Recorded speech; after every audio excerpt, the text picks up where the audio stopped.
Shakti Bajukam, La Dot Nut Baro, Kabeng Bat Pate, Kandem Sim Yahu, Utrai Jom Kitrai, Usim Jom Kisim, Ubade Hop Utrai, Teaching Yaro Ban Ai, Usim Shalom, Labam Chukun, Shabam Chukun, Usim Kisim, Usim Shardakahom,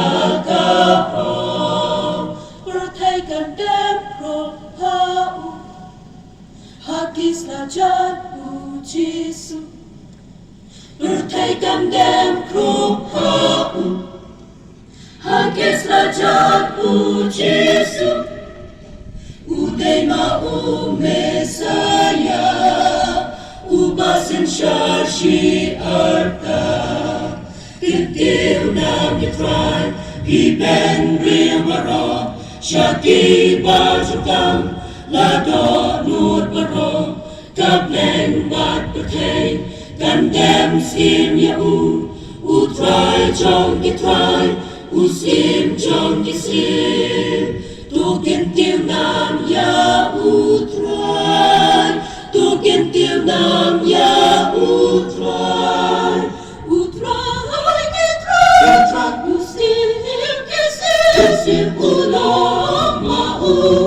Utrai Jongla.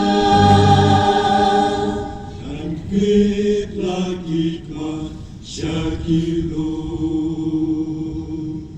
Nando Ching Yaram Ganwan, Ilum Kim Laban Yarab Dalay, Henry Galashem Na Ublay. Yaknit Nakikmat Shakilu, Namno Chinyaram Ganwan, Kilum Kim Laban Yarab Dalay, Henry Galashem Na Ublay, Kintil Nam Yitrai, Iben Rimara, Shaki Bajukam, Lado Nut Baro, Kableng Bat Patay,